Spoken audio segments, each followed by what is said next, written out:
Hi guys, this is Nibadila Bejwara, your friend. So today we are going to study about nationalism in India. I think this is the second chapter of class 10 history, but we should also know about the nationalist movement that gave us independence. Truly, it is very important chapter for everyone. Let's start this chapter. अ, तो एक कहानी की तरह इस chapter को हम देखते जाएंगे। बहुत ही अच्छा चैप्टर है, बहुत ही सुंदर चैप्टर है, मेरा पर्सनल फेवरेट चैप्टर है ये। तो शुरू करते हैं। Nationalism in India. तो लोगों के अंदर नेशनलिस्ट भाव कैसे आया, मतलब लोगों के अंदर देश के प्रति समर्पण, देशभक्ति कैसे आया, वो जानना जरूरी है। जब मेरा दुश्मन सेम है, आपका दुश्मन सेम है, तो हम दोनों एक साथ जुड़ जाएंगे उस सेम दुश्मन को हराने के लिए। तो भारतीय लोगों के साथ भी वैसा ही हुआ। सबका एक ही सिंगल दुश्मन था, वो था ब्रिटिशर्स। तो बस वे सब लोग मिलके उन ब्रिटिशर्स को अपने जगह से हटा के फ्रीडम चाहते थे। तो सब एकजुट हो गए, लोगों के अंदर देशभक्ति आया और सब एक ही मूवमेंट के लिए जुड़ गए।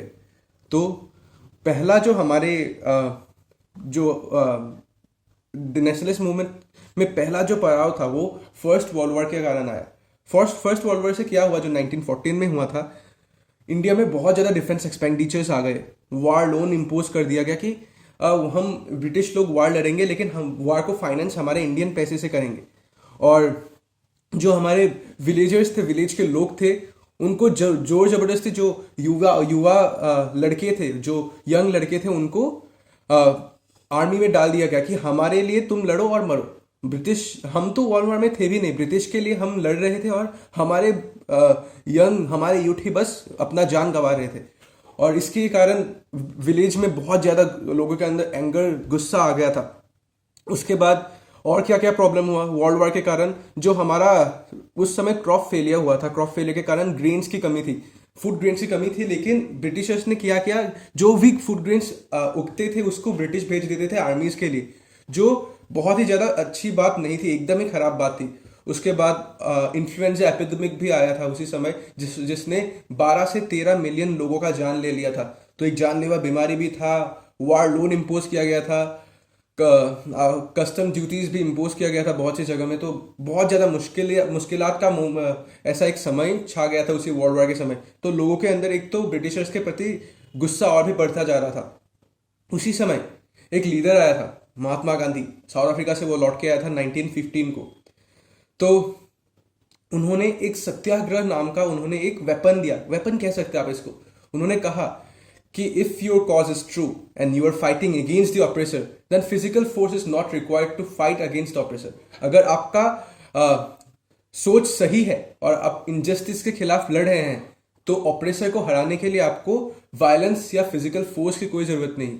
You just need to persuade the oppressor to look the truth. आपको ऑपरेसर को बस सही जो जायज चीज है उसको दिखाना पड़ेगा, उसके अंतरात्मा को जगाना पड़ेगा ट्रूली। उन्होंने सत्याग्रह का महात्मा गांधी ने 3 जगह इस्तेमाल किया। फर्स्ट जो था वो था चंपारण। हम सबको पता है चंपारण मूवमेंट के बारे में, हमने थोड़ा सा क्लास 8 में पढ़ा था। चंपारण मूवमेंट 1916 में, उसमें सत्याग्रह का इस्तेमाल करते हुए उन्होंने इंडिगो प्लांटर्स को हेल्प किया था। उसके बाद जो दूसरा उन्होंने सत्याग्रह का प्रैक्टिस किया था वो था खेदा में, खेदा गुजरात में उन्होंने प्रैक्टिस किया था सेकंड सत्याग्रह का। और वो 1917 में था। वो उन्होंने पीजेंट्स को हेल्प किया था हाई रेवेन्यू के खिलाफ। और लास्ट जो उन्होंने, लास्ट नहीं बोलेंगे, उसके बाद तीसरा जो था वो अहमदाबाद में 1918 को उन्होंने यूज किया था सत्याग्रह का। उन्होंने वहाँ पे कॉटन मिल वर्कर्स को बचाया था उनके इंडस्ट्रियलिस्ट से। ओके, देन 3 जगह हमको याद रखना है। पहला है चंपारण जो 1916, देन खेदा 1917 एंड लास्ट 1918 में अहमदाबाद। उसके बाद हम थोड़ा सा हमें कुछ सिनेरियोज के बारे में जानना पड़ेगा। उसके बाद रॉलेट एक्ट क्या था, रॉलेट एक्ट के बारे में जानना है। रॉलेट एक्ट आप असल में गवर्नमेंट को बहुत ज़्यादा पावर दे देता है पॉलिटिकल जो एक्टिविटीज़ है उसको ऑपरेस करने के लिए। और जो हमारे पॉलिटिकल लीडर्स है उनको बिना कोई कारण के 2 साल के लिए वो जेल में रख सकते हैं विदाउट एनी ट्रायल। तो आपको अगर डेफिनेशन के हिसाब से याद रखना है, this give the government the enormous power to repress the political activities and also arrest the political leaders without any trial for 2 years। Okay, ये आपको याद रखना पड़ेगा, थोड़ा सा एग्जाम पॉइंट ऑफ व्यू से भी इंपॉर्टेंट है, रॉलेट एक्ट के बारे में आता है। उसके बाद इसी को देखते हुए, इस अनजस्ट लॉ को देखते हुए हमारे गांधी जी ने रॉलेट सत्याग्रह चलाया। वो अप्रैल में था, अप्रैल अप्रैल 1919 के आसपास, तो उन्होंने रॉलेट सत्याग्रह चलाया ताकि इस अनजस्ट लॉ को वो हटा सके। और लेकिन इसी पीसफुल प्रोसेसन जो था रॉलेट सत्याग्रह के लिए, उसको ब्रिटिश ने थोड़ा सा रिप्रेस करने के लिए थोड़ा सा उन्होंने लाठी चार्ज किया, लोगों को ऐसे ही मारा, उनको अलग अलग तरह का पनिशमेंट दिया। तो वहां पर कुछ माहौल जो था वो बहुत ज्यादा खराब हो चुका था, एकदम हर तरफ दंगे होते रहते थे, लड़ाइयाँ होता रहता था। तो इस सब को देखते हुए जो ब्रिटिश गवर्नमेंट है उन्होंने थोड़ा सा सोचा कि इसको रिप्रेस करने के लिए हमें कुछ करना पड़ेगा। उन्होंने लोगों को और भी मारना शुरू किया, कुछ कुछ लोगों को अरेस्ट करना शुरू किया, और उन्होंने लास्ट में क्या किया, उन्होंने मार्शल लॉ इम्पोज कर दिया। मार्शल लॉ क्या होता है? मार्शल लॉ मतलब आपका कोई गैदरिंग वो सपोर्ट नहीं करता, आपको सबको घर में रहना पड़ेगा। जैसे हमने देखा था कोरोना वायरस के सामने जनता कर्फ्यू टाइप का, लॉकडाउन टाइप का, लॉकडाउन तो नहीं कह सकते, लेकिन ये मार्शल लॉ इम्पोज कर दिया कि कोई गैदरिंग ना कर पाए। लेकिन उसी समय जलियांवाला बाग अमृतसर में बैसाखी का समय था। बैसाखी के समय में आपको पता है कि फसल जो उगते हैं उसका सेलिब्रेशन करते हैं लोग। तो बैसाखी का समय था, जलियांवाला बाग में एक मेला लगा था, तो लोगों ने सोचा चलिए मेले में जाएंगे, आइसक्रीम वाइसक्रीम खाएंगे, झूला वूला झूलेंगे। लेकिन क्या हुआ, वहां पे गैदरिंग हो गया, और लोगों को उस समय के लोगों को पता नहीं था, वो लोग विलेज वगैरह से आए थे, मार्शल लॉ का उनका कोई ज्ञान नहीं था। कुछ लोग वहां पे बैसाखी का मेला देखने आए थे आइसक्रीम वाइसक्रीम खाने के लिए, और कुछ लोगों को काम था कि वो रॉलेट सत्याग्रह को थोड़ा सा पीसफुली डिस्कस करेंगे, थोड़ा सा रिवोल्ट करेंगे, थोड़ा सा वो लोग डिस्कशन करने के लिए आए थे पॉलिटिकल इश्यूज के लिए।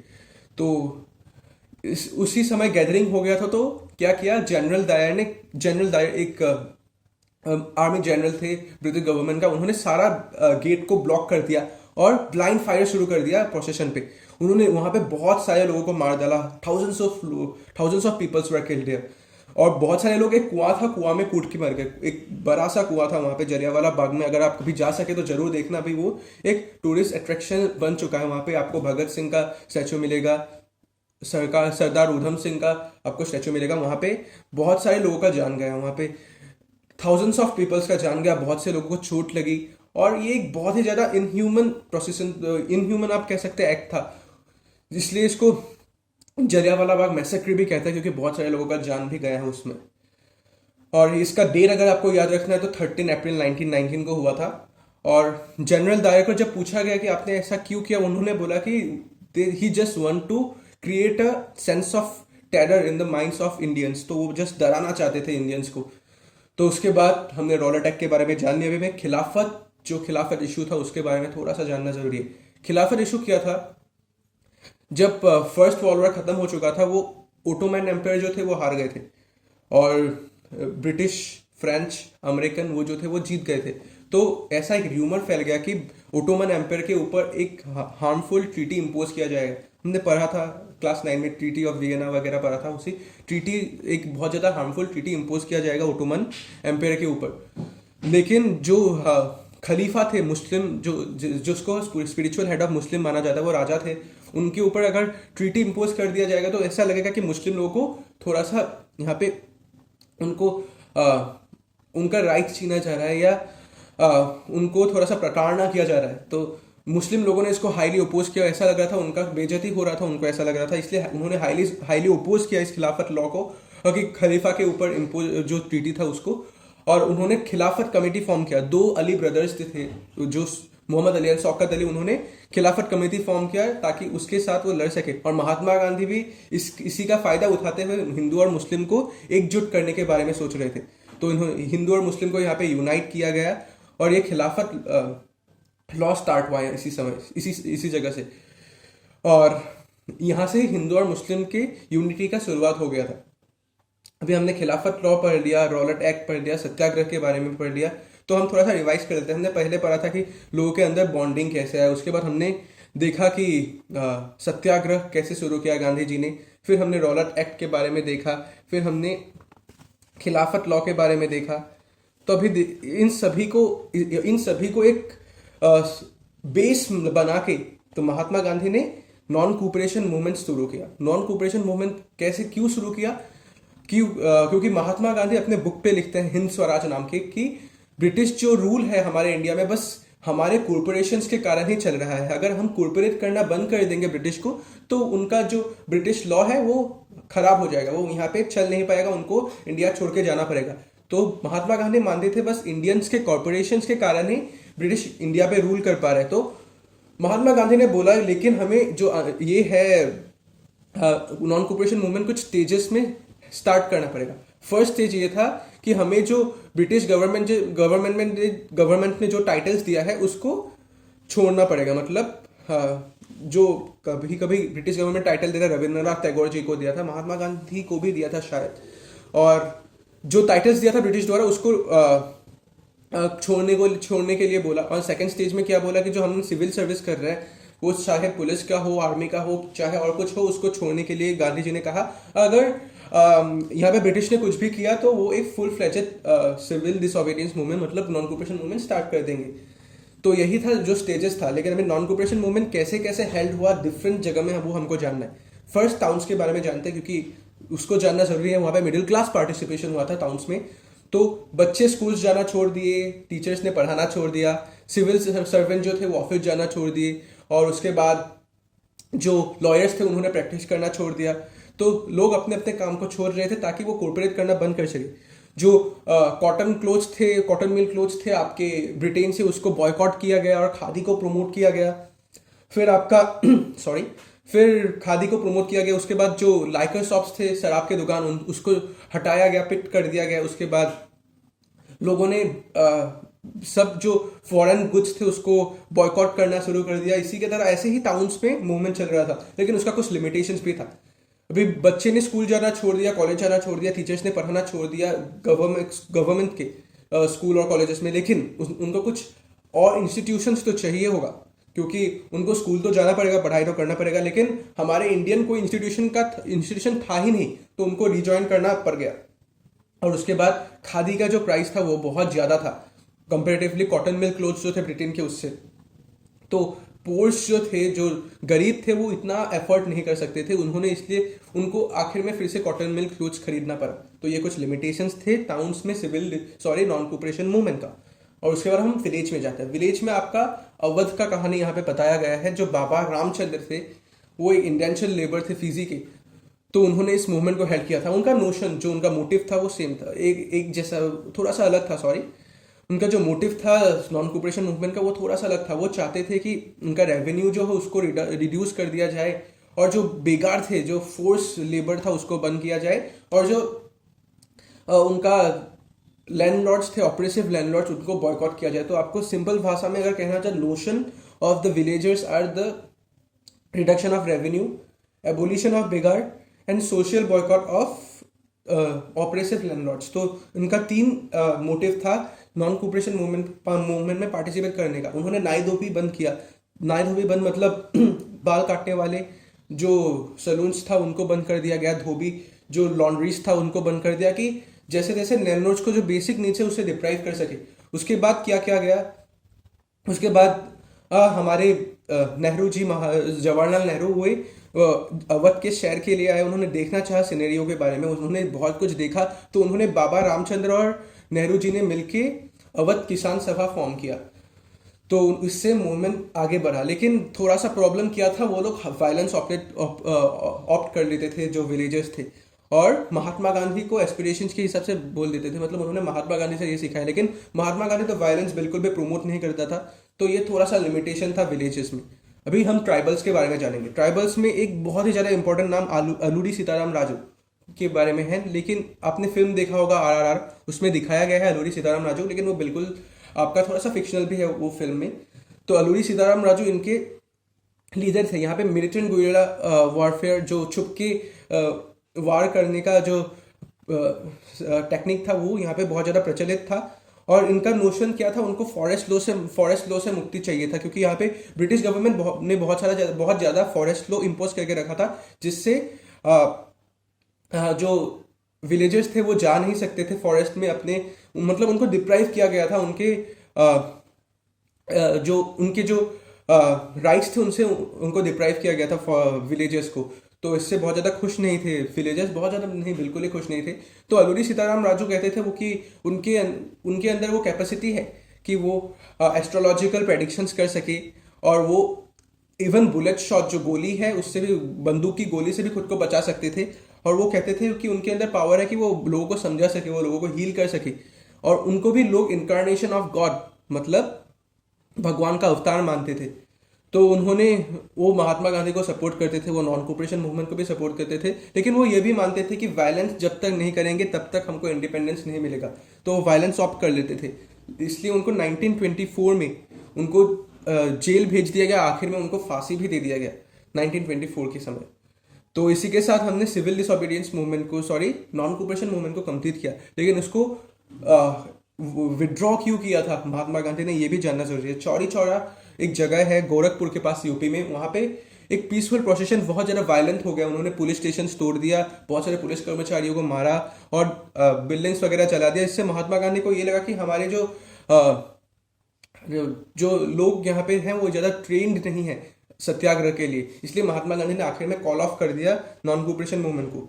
नॉन कोऑपरेशन मूवमेंट को कॉल ऑफ करने के बाद कुछ लीडर्स थे, जैसे मोतीलाल नेहरू, जवाहरलाल नेहरू के पिताजी, और चित्तरंजन दास, CR दास जिसको हम जानते हैं, उन्होंने इसके बारे में सोचा कि उन्हें इलेक्शन लड़ना चाहिए, काउंसिल इलेक्शन, ताकि वो ब्रिटिश गवर्नमेंट के अंदर जाके उस अपने लॉज के बारे में, अपने राइट्स के बारे में बोल सके।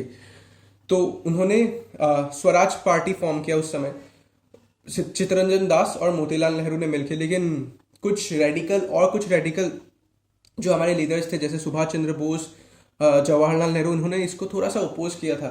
उसके बाद उसी समय कुछ सिनेरियोज थे जिन्होंने हमारे इंडियन पॉलिटिक्स को थोड़ा सा डाइवर्ट कर दिया था। पहला जो था वो क्रॉप फेलियर था 1926-1927 का, जिससे हमारे एकदम जो एग्रीकल्चर प्रोडक्ट्स है उसका प्राइस बहुत ज़्यादा बढ़ गए थे, क्योंकि कमी थी वहाँ पे खाने की। उसके बाद दूसरा जो सिनेरियो था वो था साइमन कमीशन का।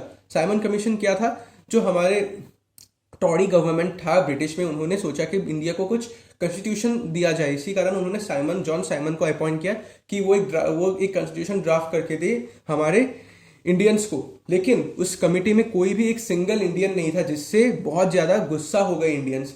होना भी चाहिए था कि इंडिया के लिए कॉन्स्टिट्यूशन बना रहा है, लेकिन कोई इंडियन नहीं है उस कमिटी में। तो जब जॉन साइमन पहुंचे इंडिया, तो उनको गो बैक साइमन के नारे से भगाया गया इंडिया से। तो इसी को संभालने के लिए हमारे जो वाइसरॉय लॉर्ड इरविन है, उन्होंने डोमिनियन स्टेटस मतलब हाफ इंडिपेंडेंस दिया।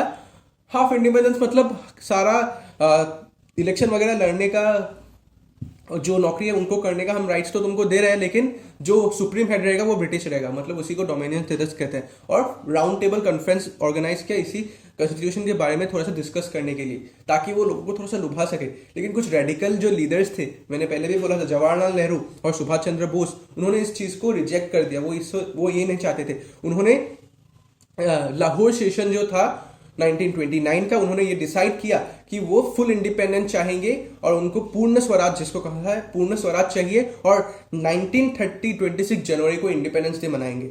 लेकिन ये बात सच नहीं हुआ, इसको ठुकरा दिया गया, मतलब इंडिया इतना जल्दी इंडिपेंडेंस नहीं ले पाई। लेकिन इसी को फायदा में उठाते हुए महात्मा गांधी ने और एक सिविल डिसोबीडियंस मूवमेंट को शुरू करने की बात सोची। सिविल डिसोबीडियंस मूवमेंट कैसे स्टार्ट हुआ?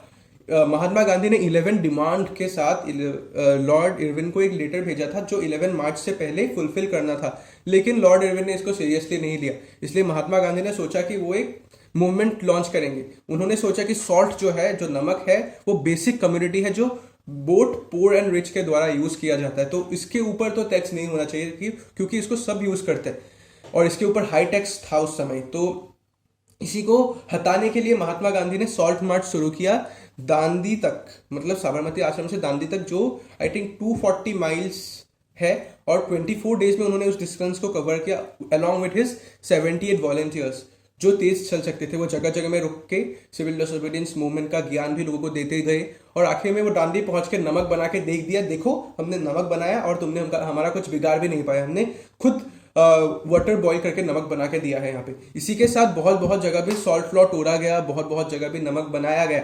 उसके बाद इसी के साथ सिविल डिसोबीडियंस मूवमेंट की स्टार्ट हुआ। भाई कुछ डिफरेंस है नॉन कोऑपरेशन मूवमेंट और सिविल डिसोबीडियंस मूवमेंट के। नॉन कोऑपरेशन मूवमेंट में क्या था, हम बस कोऑपरेट नहीं कर रहे थे ब्रिटिशर्स के साथ। सिविल डिसोबीडियंस मूवमेंट में हमने लॉज भी तोड़ा है।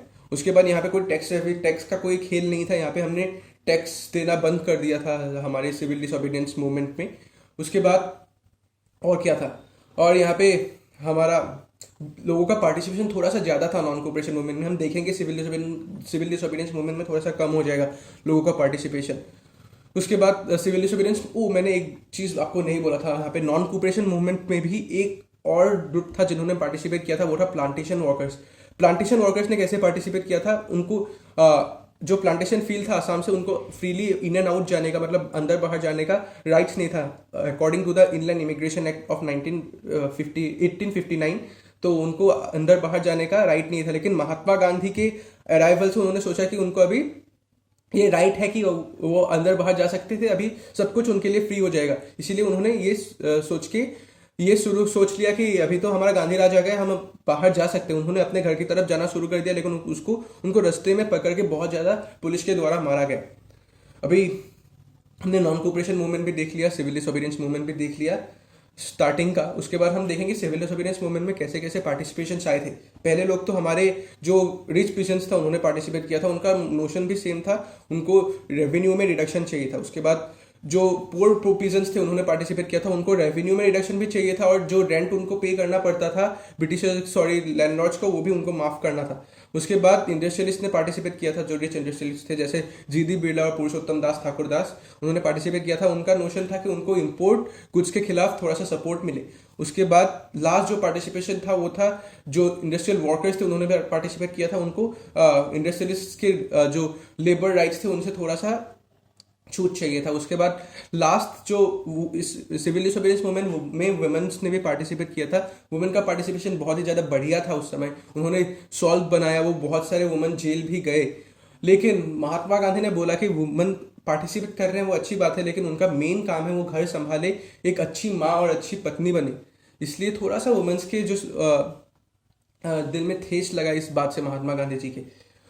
और हमने अभी सिविल डिसोबीडियंस मूवमेंट के बारे में देख लिया, नॉन कोऑपरेशन मूवमेंट के बारे में भी देख लिया। अभी हम देखते हैं सिविल डिसोबीडियंस मूवमेंट में कुछ लिमिटेशंस था। ये लिमिटेशंस क्या था? सिविल डिसोबीडियंस मूवमेंट का जो लिमिटेशंस था, फर्स्ट लिमिटेशन ये था कि दलित्स जो थे, जो अनटचेबल्स कहा जाता था उस समय, उनको फ्री राइट्स नहीं मिलता था। जो सनातनीस थे, हाई कास्ट हिंदू जो ब्राह्मण्स थे, उनके दर से कांग्रेसमैन उनको सिविल डिसोबीडियंस मूवमेंट में ज़्यादा पार्टिसिपेट करने का मौका भी नहीं दिया था। तो जो B.R. अम्बेडकर है उन्होंने दलित्स को डिप्रेस्ड क्लास एसोसिएशन में फॉर्म कर दिया था 1930 में। और उन्होंने सेकेंड राउंड टेबल कॉन्फ्रेंस में गांधी जी के साथ बहुत ज़्यादा लड़ा भी है इसी इशू में कि उनको एक सेपरेट इलेक्टोरेट चाहिए दलित्स को, जो महात्मा गांधी को बिल्कुल भी सही नहीं लगा। लेकिन ब्रिटिश ने उनको ये राइट्स दे दिया था, इसलिए महात्मा गांधी ने फास्ट अंटिल डेथ शुरू कर दिया, मतलब मरने तक वो कुछ नहीं खाएंगे। इसी कारण आखिरकार मान गए B.R. अम्बेडकर और पूना पैक्ट साइन हुआ। पूना पैक्ट किया था, पूना पैक्ट के अंदर दलित्स को, मतलब अभी के ST/SCs को ये रिजर्वेशन ऑफ सीट दिया था एजुकेशन एंड पॉलिटिक्स में। और उसके बाद जो था वो था हिंदू एंड मुस्लिम का राइट्स। ये बहुत ज़्यादा खराब माहौल बन गया था उस समय। जिन्ना ने सेपरेट इलेक्टोरेट का भी उन्होंने बात चलाया था कि मुस्लिम्स को एक सेपरेट इलेक्टोरेट चाहिए, लेकिन अगर उनको रिजर्वेशंस मिल जाए मुस्लिम डोमिनेटेड एरिया में, बंगाल और पंजाब जैसे, तो उनको रिजर्व सीट्स नहीं देने से भी चलेगा, और उनको रिजर्वेशन चाहिए था एजुकेशन में।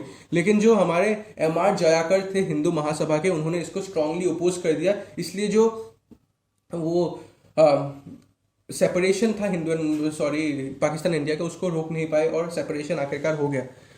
तो हमने ऑलमोस्ट इस चैप्टर को अभी फुल्ली खत्म कर लिया है, लेकिन अभी कुछ हमें और बात जानना है कि हमारे लोगों के अंदर नेशनलिस्ट ख्याल कैसे कैसे आए। पहले तो हमारे ऑपरेशंस जो ब्रिटिश ने हमें अत्याचार किया था सबको, इसी के कारण एक शेयर्ड बॉन्ड लोगों को महसूस हुआ। और दूसरा आपका क्या था, फोक डांस, फोक कल्चर के कारण लोगों के अंदर एक जो नेशनलिस्ट फीलिंग आया। उसके बाद री इंटरप्रिटेशन ऑफ हिस्ट्री, हमारे गोल्डन जो हिस्ट्री था, हमारे इतिहास को बताते हुए, हमारे पुराने इतिहास को बताते हुए हमको ये गौरव, हमें ये प्राउड फील करवाया गया कि हमारे भारत कितने ज़्यादा उच्च कोटि के थे। उसके बाद फ्लैग बनाया गया, जो हमारे स्वराज फ्लैग है, महात्मा गांधी जी ने बनाया था, रेड वाइट एंड ग्रीन का, उसमें एक चरखा लगा था। और एक था आपका बंगाल में बनाया गया हुआ एक फ्लैग था जिसमें ग्रीन येलो रेड कलर था, ट्राई कलर फ्लैग ही था। उसमें 8 लोटस थे, 8 प्रोविंशियल जो हमारे प्रोविजंस थे हमारे ब्रिटिश के, उसको दिखा रहे थे। क्रिश्चियन मून था जो हमारे हिंदू एंड मुस्लिम को यूनिटी को दिखा रहा था। तो फ्लैग्स वगैरह भी बनाए गए थे। इसी के साथ हमारे लोगों के अंदर नेशनलिस्ट का फीलिंग लाया गया था इसमें। नतेशा शास्त्री, और उसके बाद हमारा भारत माता का पेंटिंग बनाया गया था हमारे पहले। इसका पहला जो पेंटिंग था वो बंकिम चंद्र चट्टोपाध्याय जी ने बनाया था, जिसने वंदे मातरम भी लिखा था और आनंदमत बुक भी लिखा था। उसके बाद रविंद्रनाथ टैगोर ने बनाया, जो एक बहुत ही ज़्यादा काम पेंटिंग था भारत माता का। तो इसी के साथ हमने इस चैप्टर को फुल्ली फिनिश कर लिया है। अभी इसको हम देखते हैं कि हमने क्या क्या पढ़ा आज। फर्स्ट हमने देखा कि लोगों के अंदर नेशनलिस्ट फीलिंग कैसे है। उसके बाद हमने देखा सत्याग्रह के बारे में। देन हमने फर्स्ट वर्ल्ड वॉर के बारे में देखा, रॉलेट एक्ट के बारे में देखा, खिलाफत एक्ट के बारे में देखा, नॉन कोऑपरेशन मूवमेंट देखा, सिविल डिसोबीडियंस मूवमेंट देखा। उसके बाद हमने री इंटरप्रिटेशन ऑफ हिस्ट्री के बारे में थोड़ा सा हमने पढ़ा। उसके बाद हिंदू मुस्लिम राइट्स, दलित के बारे में थोड़ा सा हमने देखा। तो इसी के साथ हमने इस चैप्टर का फुल रिव्यू ले लिया। अभी बस जो हम इस वीडियो को देखने के बाद आपको एक बार एनसीईआरटी को रीड करना है, तो आपको सब कुछ अच्छी तरह से समझ में आ जाएगा आई थिंक। और मैंने ट्राई किया कि मैं आसान से आसान सब में इस चैप्टर को समझा सकूं। तो आपके समय के लिए शुक्रिया। सब खुशी रहिए। Bye bye. Thank you.